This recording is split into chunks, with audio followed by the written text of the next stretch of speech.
एक बार सरकार ने पैसे का स्वाद चख लिया तो उसकी भूख बढ़ती गई। अमीर डैडी ने कहा, तुम्हारे डैडी और मैं पूरी तरह विरोध में हैं। वह एक सरकारी ब्यूरोक्रेट हैं और मैं एक पूंजीपति हूँ। हमें विपरीत व्यवहार के कारण पैसे मिलते हैं और हमारी सफलता अलग अलग मानदंडों पर तौली जाती है।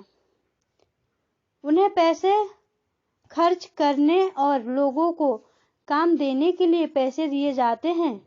वे जितना ज्यादा खर्च करते हैं और जितने ज्यादा लोगों को काम पर रखते हैं, उनका संगठन उतना ही बड़ा होता जाता है। सरकार में जितना बड़ा उनका संगठन होता है, उतना ही ज्यादा सम्मान उन्हें दिया जाता है। दूसरी तरफ मेरे संगठन में मैं जितने कम लोगों को रखूं और जितना कम पैसा खर्च करूं, मेरे निवेशक मेरा उतना ही ज्यादा सम्मान करते हैं। इसलिए मैं सरकारी आदमियों को पसंद नहीं करता हूं। उनके लक्ष्य बिजनेस के ज्यादातर लोगों से हटकर होते हैं। जैसे जैसे सरकार के कर्मचारी बढ़ते हैं, उन्हें तनख्वाह देने के लिए उतने ही ज्यादा टैक्स की जरूरत होती है। मेरे पढ़े लिखे डैडी इस बात में भरोसा करते थे कि सरकार को लोगों की मदद करनी चाहिए। वे जॉन एफ कैनेडी से प्रेम करते थे और खासकर एपिस्कोपस के विचार से।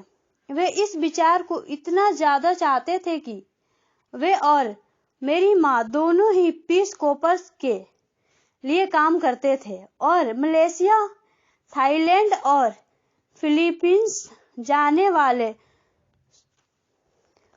स्वयंसेवकों को प्रशिक्षित करते थे। वे हमेशा अतिरिक्त अनुदानों और बजट में बढ़ोतरी की कोशिश करते थे ताकि वे ज्यादा लोगों को भर्ती कर सके। ऐसा वे शिक्षा विभाग की अपनी नौकरी में भी करते थे और एपिस्कोपस में भी। यह उनका काम था। जब मैं 10 साल का था, तब से मैं अपने अमीर डैडी से यह सुनता आया हूँ कि सरकारी कर्मचारी असली आलसी चोरों का गिरोह हैं, और मेरे गरीब डैडी से मैं यह सुनता हूँ कि अमीर लोग लालची और बदमाश होते हैं, जिनसे सरकार को ज्यादा टैक्स लेना चाहिए। दोनों ही विचारों के पक्ष में तर्क दिए जा सकते हैं। मेरे लिए यह बहुत मुश्किल था, क्योंकि एक तरफ तो मैं शहर के सबसे बड़े उद्योगपतियों में से एक के लिए काम करता था और दूसरी तरफ जब मैं घर आता था तो वहां मेरे डैडी होते थे, जो एक नामी सरकारी नेता थे। यह तय करना आसान नहीं था कि कौन सही बोल रहा है और किसकी बात पर मुझे भरोसा करना चाहिए। परंतु जब आप टैक्स के इतिहास का अध्ययन करते हैं तो एक दिलचस्प पहलू सामने आता है। जैसे मैंने कहा कि टैक्स का लागू होना सिर्फ इसलिए संभव हो सका क्योंकि जनता रॉबिन हुड के आदर्श अर्थशास्त्री सिद्धांत में भरोसा करती थी, जिसमें अमीरों से लेकर बाकी सब में बांट दिया जाता है।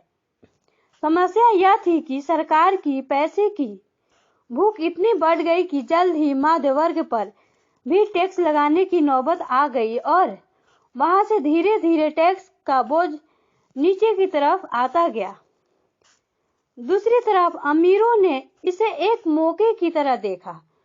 वे उन्हें नियमों से नहीं खेलते हैं जिनसे जनता खेलती है। जैसे मैंने बताया है, अमीर पहले ही कॉरपोरेशन के बारे में जानते थे, जो पानी के जहाजों के दिनों में लोकप्रिय हुए थे। अमीरों ने हर समुद्री यात्रा की संपत्ति के जोखिम को सीमित करने के लिए कॉरपोरेशन का उपयोग किया। अमीर लोग हर समुद्री यात्रा के लिए पैसा जुटाने के लिए कॉरपोरेशन में अपना पैसा डालते थे। फिर यह कॉरपोरेशन न्यू वर्ल्ड में खजाने की खोज के लिए नाविकों को भर्ती करता था। अगर जहाज डूब जाता था तो नाविकों की जान जाती थी, परंतु अमीर लोगों को सिर्फ इतना ही नुकसान होता था कि उनका वह पैसा डूब जाता था जो उन्होंने उस समुद्री यात्रा के लिए दिया था। आगे आने वाला चित्र दर्शाता है कि किस तरह कॉरपोरेट स्ट्रक्चर आपके इनकम स्टेटमेंट और बैलेंस शीट के बारे में बैठता है, स्टेटमेंट और बैलेंस शीट के बाहर बैठता है।